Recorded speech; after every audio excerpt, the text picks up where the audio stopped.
and welcome to Nerdy for 30, the podcast where comedian Tim Keck and I talk about nerdy-ish things for 30-ish minutes. My name is Kevin Bauer, and my co-host Tim and I have talked a lot about the fact that when we talk about a good movie, we feel like it makes for a weaker podcast episode because we don't have as much to nitpick. Well, if that's the truth, then get ready for the worst episode of this podcast possible, because we are talking about the greatest movie of all time, Paddington 2. Yours, mine, and Nick Cage's favorite movie. Oh my God. Beautiful. We did The Unbearable Weight of Massive Talent last week. In that movie, Nick Cage watches Paddington 2, not once. He watches it twice during that movie, and he cries both times. Kevin, did you cry during Paddington 2? Absolutely. And it's so funny because I really thought for the most of the movie, I was like, okay, this is fun. There's no way this makes me cry at the end. And as soon as Paddington wakes up from his like fever at the end, yeah, and he starts talking about like, oh no, my aunt, like I didn't get her the gift. I was like, don't do it. They're going to do it. Oh my God. Oh my God, they're going to do it. And they milk that so long. Oh my God, forever, Kevin. Oh my God. Hours. The last 35 minutes of the movie is him going down the stairs. It's insane. Oh we my talked God. last week about how frustrating it can be in a movie when it starts off and it seems like they can explore a whole world and then you lock into one location for the rest of the movie. Paddington did that with the second and third acts just being Paddington coming down the stairs to greet his aunt. Oh, you know how like deer are super fast and they can just sprint, you know, at speeds far exceeding a human being. If they wanted to dodge a car, they totally could, but they see the headlights and they freeze and they've got so much time to get out of the way and they just don't. It just comes along and hits them. That was me throughout this movie because everything that happens is, I'm telling you, the most textbook predictable stuff happens in this movie. I'm like 10 steps ahead of it, and they know that. They milk it, and I'm just a deer standing there waiting for that car to hit me, dude. I was tearing up by the end. I was like, oh my God, his aunt is definitely here. I knew his aunt was 100% going to be there the entire movie. I'm like, there's no way his aunt doesn't come to New York or London. It had New York vibes for me. There's no way his aunt isn't in London by the end of this movie. I knew it. I knew it the whole goddamn time. And the last 10 minutes of the movie is just him. It's just build up to his aunt at the door, and I bit so hard on it, dude. I just stood there and just was holding back, fighting back tears. I wish I was man enough to just openly weep the way I felt inside. It was so much joy, and it's not sad. It's just pure joy and love and seeing something beautiful. I wept the way a real man weeps at a sunrise. It was pure and the dawn of a new day in my life. I'm a different man after coming out of Paddington 2. I get why it's got a 99% on Rotten Tomatoes. It's a phenomenal film. It's a film. It's beautiful. I love it, Kevin. Can we talk a little bit about the Rotten Tomatoes rating? Because yes, you're familiar with the Citizen Kane controversy, right? No, what's the Citizen Kane controversy? So when Paddington 2 came out, it was ranked at 100% on Rotten Tomatoes, which led people to say like, oh my God, it's tied with Citizen Kane for being the best movie of all time. And then Rotten Tomatoes added a negative review of Citizen Kane from like the 70s, which dropped the average for Citizen Kane to 99%, while Paddington 2 was still at 100%. So for a while, Rotten Tomatoes' claim was that Paddington 2 was the greatest movie ever made. Later, they ended up adding a negative review for Paddington as well in 2021. So Paddington is now sitting at 99% as well, but is still tied with Citizen Kane for being the most highly reviewed movie on Rotten Tomatoes. What were you going to say? It's so interesting because, I mean, you look at Rotten Tomatoes and it's a 99% from like the critics.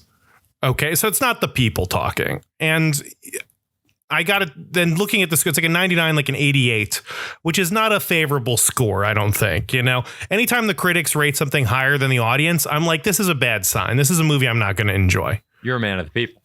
I'm a man of the people, as we constantly, remind everyone on this podcast, man of the people. We'll let the critics do what they will, but fuck the critics. We're us. We're the people. We're speaking out. And I was kind of watching the movie knowing it was a 99. And the whole time I'm like, there's no way this is a 99. How can it be a 99? How is this a 99? And I don't know if it is. I don't know if it's the best movie ever, but it's really nice. It's just a nice, pleasant time. It's hard to be critical of. Is it the most groundbreaking thing you've ever seen? No. Is it? I don't know. I can't even say anything else critical about it. It's just pleasant. The comedy is vaudevillian. Kevin, this is my big parallel. What I realized, why this resonated. Yeah. Resonated. Why it made you resign from your job. Why I quit my job the next day just to get into this point.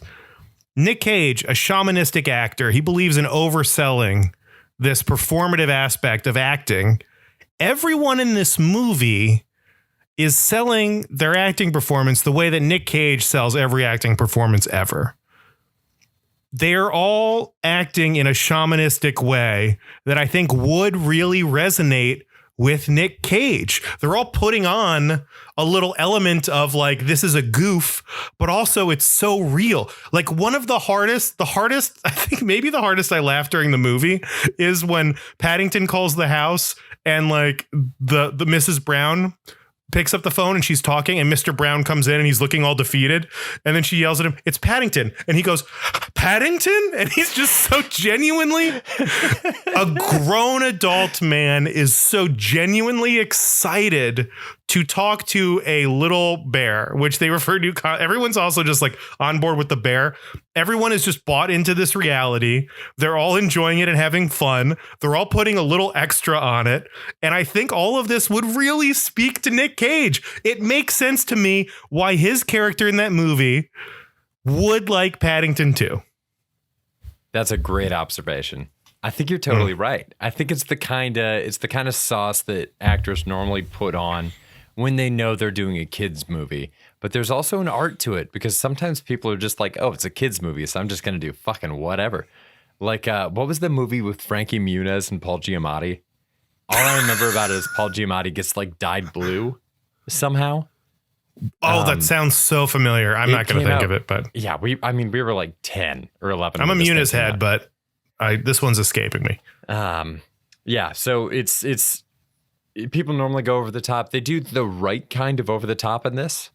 And I'm thinking too about the dad, where he's this stodgy man and his thing is that he wears a shirt and tie and he's very proper and very British and he goes to work. Thank you very much. And in that scene where he's looking at himself in the mirror and he's feeling too old, he's reminiscing towards when he was a cool guy. The cutback to when he was a cool guy is the exact right kind of like over the top cool guy to be funny in that scene. It's incredible. It's just all pitch perfect. It's so goofy and it's so fun and it's just really nice and really earnest and everyone's bought in, man. It's just a good time. It's so sweet. I honestly, it took me a minute to wrap my head around like what Paddington's deal is and kind of settled on the fact that he's just like a very nice, innocent, like young boy, basically. But they made him a bear because like he's not a human. We're not attributing a certain age to him. So he has this kind of ageless quality that endears him to being in prison, but also like working a grown-up job, but also he needs people to take care of him and like watch out for him. He's a bear, but he's a little bear. He's not ready for big bear things, but also, Paddington could be anywhere between 6 and 35. There's no way to know how old Paddington is, but the world is big and London is big and he's still a little bear. And when he goes to prison and the town around him like it gets darker and gloomier and people like actually miss him. It's just so sweet and touching and wonderful. But at the beginning of the movie, they have that scene with Hugh Grant where he like repeats something that he heard that was mean and like hurts Hugh Grant's feelings. And there were moments in this where I'm just like, is Paddington like a huge dick? Is he just, I think Paddington like kind of sucks. Like, why does everybody like this guy when he's saying mean things, and he cut this guy's hair off, and he's just like, he bullied this guy who came in for a haircut and smeared marmalade on it. He's a vandal. Why are people supporting this guy? And just over time, he kind of won my heart. It's so funny you say that because Corey Frame, friend of the show, Corey Frame, shout out Corey. Friend of the show. Brought up Amelia Bedelia to me one time, just out of the blue. It was like, dude, do you remember Amelia Bedelia? Why the fuck didn't they fire her? Like, was so mad, like listing Amelia Bedelia's transgressions and just like how inept she was as an employee. And it's just like, she should be looking for work. Like, there's no reason that she should be employed by this family or whoever had her. Paddington doesn't mean it, man. And he's smarter than Amelia Bedelia. He just gets into some stuff. Every time they would set up a scene with Paddington, I would turn to Lauren and go, oh, this is not going to go good, until they put him in prison. When I turned to her and I was like, mark my words, he is going to turn this place around. And he does. Oh, and it's so beautiful. And they're all sharing recipes, and now all of the criminals are like best friends and helping him out and stuff. Mm-hmm. Oh, it's wonderful. Sweet prison sign. So yes. Wait, did you see Paddington 1 or did you jump right to Paddington 2? I had no idea what was going on. Yeah, I just watched Paddington 2. Did you watch Paddington 1? Oh my God, yeah. We watched Why would you do that? Fair, we watched it for the first time because we heard it was great. I've been told by everybody how good these movies are. We hadn't seen 2 yet. We watched 1 for the first time, seriously, maybe 2 months ago, like very recently. And we're thoroughly charmed by it. It was very, very nice. I guess that was my big question that I wanted to get from that was whether it's more of an impressive feat for Paddington 1 to be extremely good because nobody knew that it was going to be extremely good when they made it, or more impressive that Paddington 2 was able to maintain and debatably top the standards set by Paddington 1, because they're both terrific.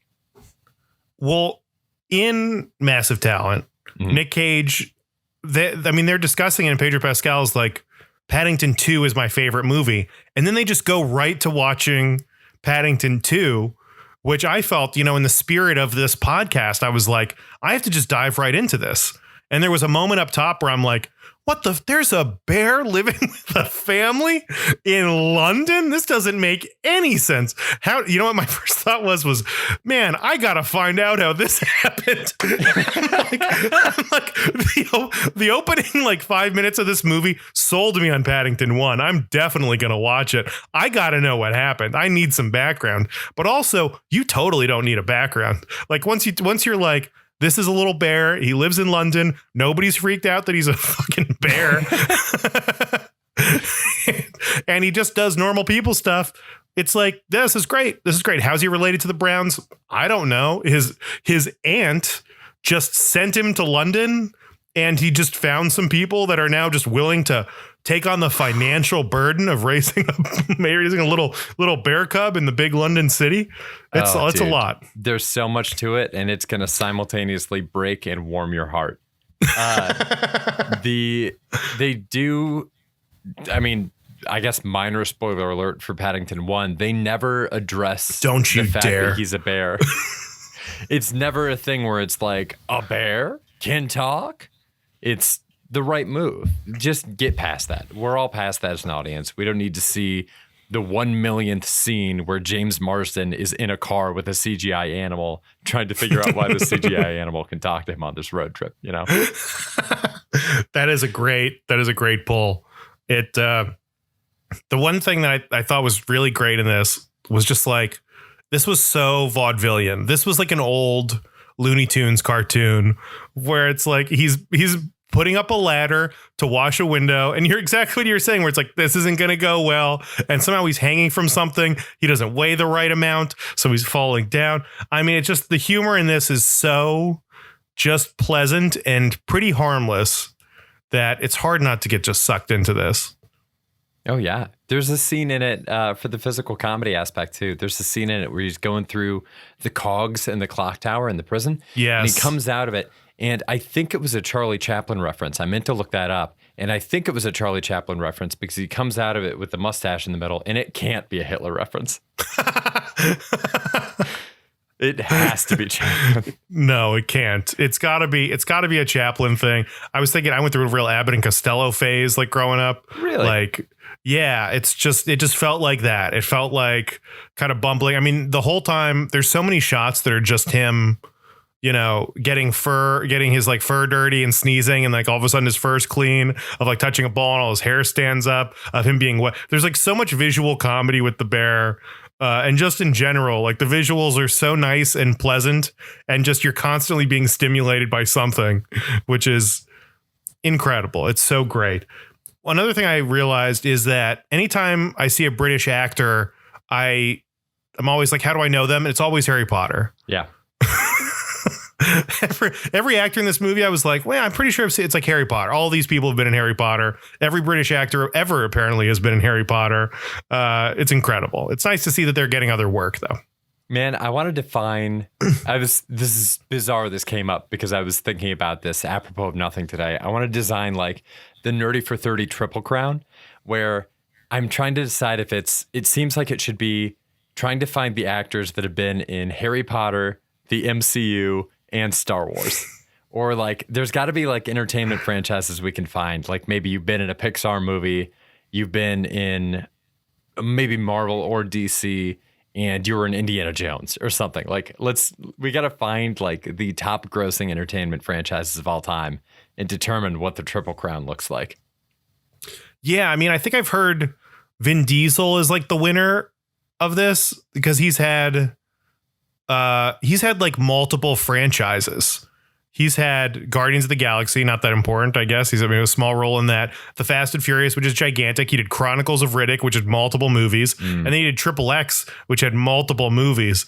Like somehow he's just been like such a big franchise guy and like in all this repeat stuff. I mean, there's guys like maybe The Rock's done some, I don't know how many like just franchises The Rock's built necessarily, but. Interesting. Well, because The Rock's there, but The Rock would never be in Harry Potter. You know, or you have like Stallone, who has appeared in the MCU because he was in the post-credit scene.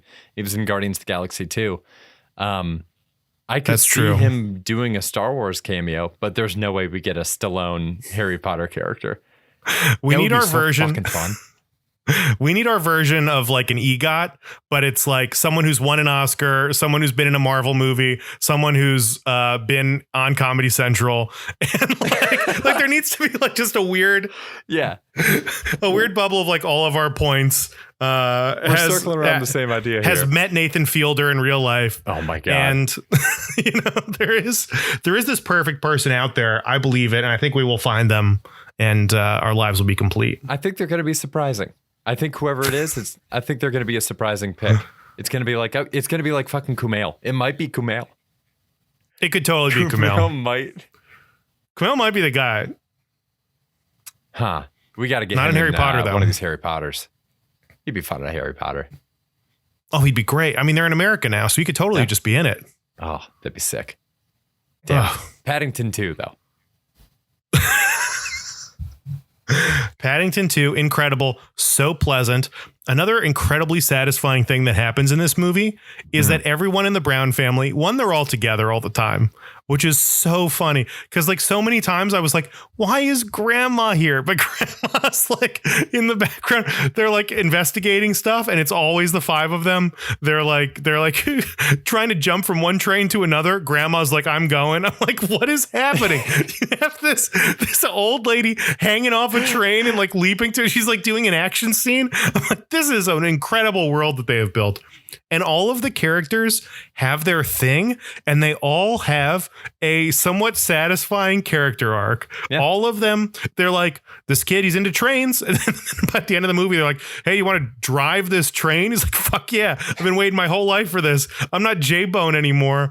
I'm whatever my real Jonathan. Call me Jonathan and I like trains. Like, I think he says that at some point. Is my name's Jonathan and I like trains. And then just starts driving a train. And I'm like, this is my shit. I'm Jonathan. This is the best. And welcome to Jackass.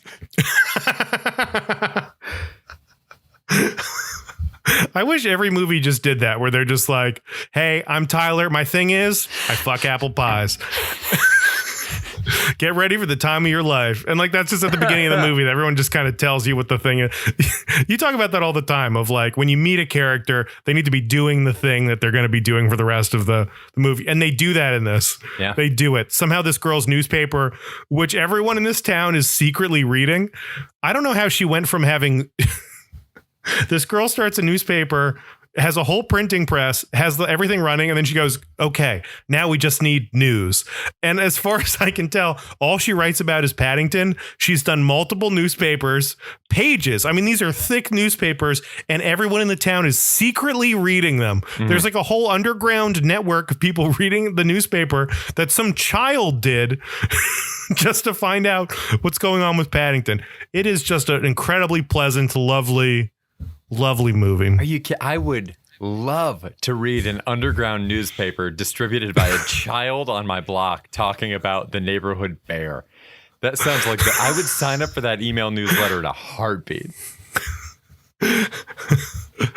It would be great. You're 100% right. I would love it. I mean, I wish the world really worked that way. I mean, Paddington 2 is like what the world could be, you know, if everyone had healthcare and, you know, there weren't any wars. Yeah. Yeah. That's a weird part of the canon of the Paddington universe. This World War II never happened. Paddington stopped it. He just went over there. He gave a hard stare, and the Germans put down their guns and dyed their uniforms pink. It was really beautiful, dude. I feel like I came at this movie and like the acclaim of the Paddington series, the way that background characters act when they first meet Ted Lasso, where it's like, all right, never seen it. Are you shitting me? Never seen Ted Lasso. Tim, what? Oh yeah, I'm not just throwing more money at Apple. You know, I'm a Bezos boy. All right, my God, fuck Tim Cook or whoever the Apple guy is. Bezos all the way, baby. Tim Apple. Second Tim off. Apple. Screw you, Tim God, Apple. Dude. If you Amazon, baby, give me another white guy fighting crime. I love it. I've got good news for you. It's that if you like Paddington, Ted Lasso is the same energy for 2 seasons of a show. It's like, it's wonderful. Just like Ted Lasso and Paddington are so similar as characters, and they both take such a good approach to finding whatever's good about the people in their lives. I mean, I agree with Javi from The Unbearable Weight of Massive Talent. This movie reinforced that I want to be a better person. I want to be a better part of my community. Like that scene that you mentioned where it's seeing what the neighborhood looked like after Paddington left really drives home how much of an impact you can have, you know? Just the little things, talking to people at your local grocery store, getting to know people around the corner. I just read a book called How to Do Nothing, where part of the premise is to, you know, be more a part of your community. It's about getting you more unplugged from the internet and more plugged into where you live and the people that you live with. And it's the same way. I guess there's I'm drawing lines between multiple references here, but there's like a Jonathan Franzen thing. He's the dude that did, I didn't read the big book, Infinite Jest. No, who did Infinite Jest? David Foster Wallace? I don't know. I guess he gave a commencement speech one time talking about how we view being stuck in traffic as an inconvenience, or being at the grocery store when it's busy as an inconvenience, when really if we just apply a different perspective to the situation, we are connected to other people in our community and other people in the world, and just how amazing of an experience that is if you just look at it a little bit differently. And there's a guilt that comes with that of saying like, I let so much of these things be inconveniences to me, when really this is the world and I'm a part of that world, whether I have been acting like it or not. And Paddington makes me want to act like it. Gotta fucking take a deep breath after that. Jesus Christ. Yeah, that was all bullshit. But I do respect that idea. Sitting in traffic, I don't think will ever be satisfying for me. But maybe you got your own little thing. You're on a podcast. He definitely didn't say that about, you know, riding the New York subway, because that is a shithole. It will always be a shithole. I think it's really reminded me of like college. I've heard that analogy a lot of like one of the reasons why people love college is because it's like maybe the only time in your life that you're a part of a walkable community. And like you walk to get food, you walk to class, you walk to your job, you walk to your friends, you walk to the football stadium. You're like in a small little ecosystem where you kind of build your world. And there's something kind of nostalgic about that. On this kind of, a lot of this takes place like on one little street. You know, he goes outside and all the neighbors are there, and then the neighbors all come out and like push the car at the end. It is like kind of one little small walkable, you know, everybody. There's something very, very charming about that. And I think you're right that is something I think ultimately that all of us are looking for. All of us are really looking for our tribe. And I think there's some small part of every person that wishes they had a little world like Paddington does. I mean, it's really beautiful and it really resonates. Also, I mean, the ant thing, which hit us both hard, I'm sure that's something that resonates with a lot of people, too. Everyone's got those people in their lives that they wish they could give something back to and aren't able to do it. And just the joy and the, you know, thinking about whoever you want to be able to give these great gifts to is really like a powerful thing and really resonated with me. I mean, this bear was the perfect vessel for so many emotional choices. It was really, really wonderful. That's incredible. What do you think of Hugh Grant? I adored him in this. I absolutely adored him in this. The first movie, I won't spoil who the antagonist is, but the first movie has an antagonist who is still good, but isn't good in the same way. And Hugh Grant just fucking gets it. Like he just showed up. The premise of this character that is arguing with himself with all these different roles that he's played in the past, and it's got all the costumes around. It's incredible. It's fun to watch. It's fun to listen to. Adore him. He's the best. Yeah, I still compare every character like this to Jim Carrey's like Lemony Snicket. That was one of my, that's like me and my sister's like favorite movies, or one of them growing up. I swear that the guy, Jim Carrey, it's his best role. He just absolutely crushes as like Count Moloff or whatever. I don't know what the count. He's like the evil count, and he's doing a similar thing where he keeps putting on disguises and like terrorizing these children. And it's such a great trope of just like the villain who's like putting on all these goofy disguises and getting into character and going so above and beyond to do this simple thing. Like what's that machine called? Like the Rube Goldberg machine. Yeah. You know what I'm talking about? Where it's like an elaborate way to get to the same thing. All of these like childhood villains, like kids movie villains, are like Rube Goldberg machining themselves, where it's like, there's got to be an easier way than what you're doing right now. But you're straight up, you know, dressing up like a bearded guy and like breaking into this place to steal a book. And now you have to go through 8 costume changes in order to get this. At one point, he's like a nun, and then he transforms, I think, just into the Pope. Like, and somehow that's like a good getaway disguise. Like, it's really just so over the top and fantastic. It's just very pleasant. I mean, he's just very pleasant in it. All the characters are so pleasant. And the movie is so pleasant to look at. It was really refreshing to see a movie that had such a distinct visual style, was pulling off really, really cool effects, like the pop-up book effect that it was doing. The like dollhouse effect with the jailbreak was incredible. It was doing all of this really, really neat stuff and had this like wonderful color palette to it, but wasn't a Wes Anderson movie.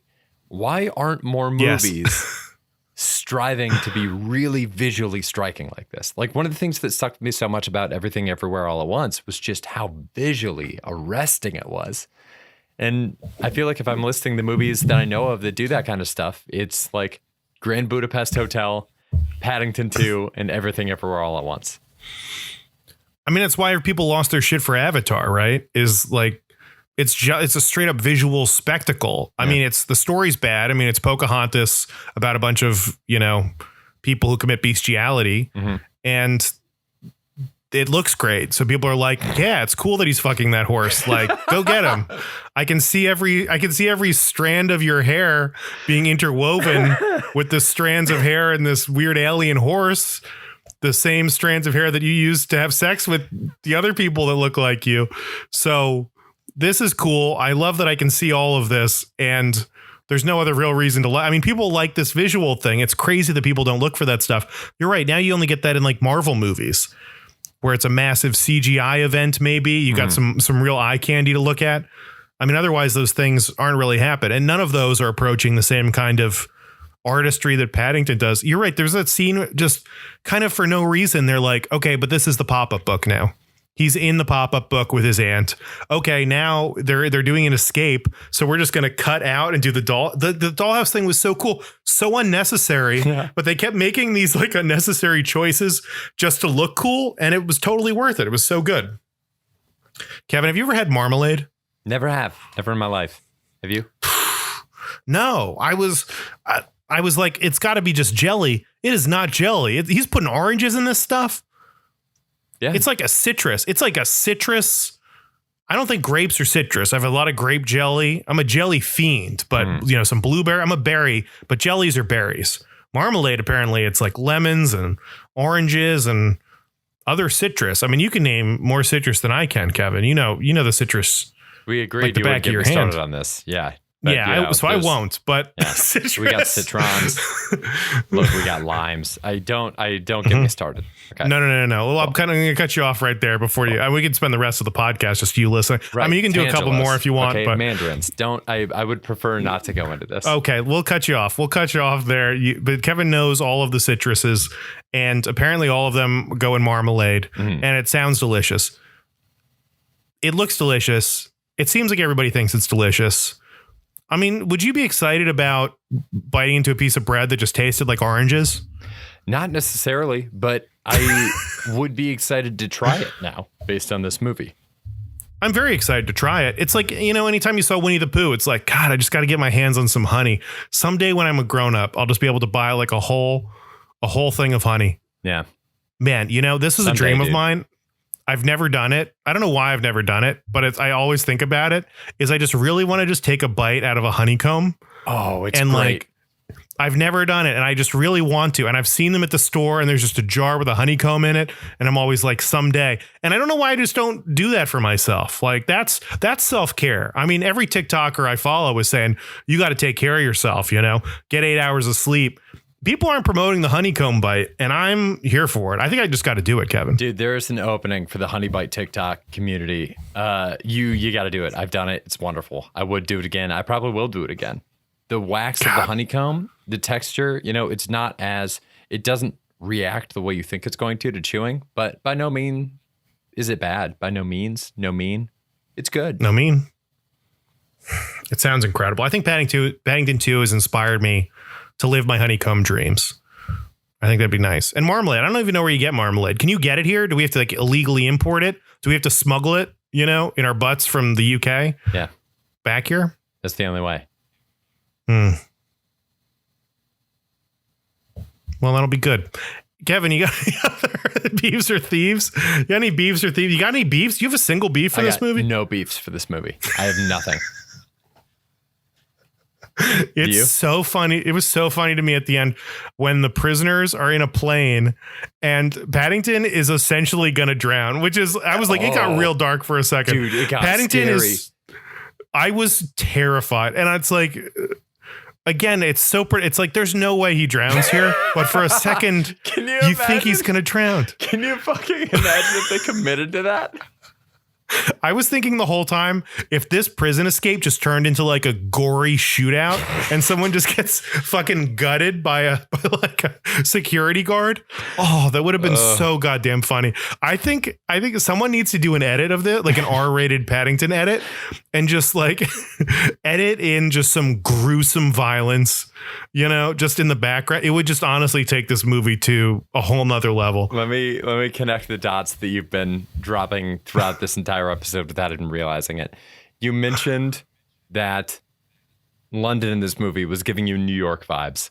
You mentioned that the subway will always be a disgusting, awful place no matter what.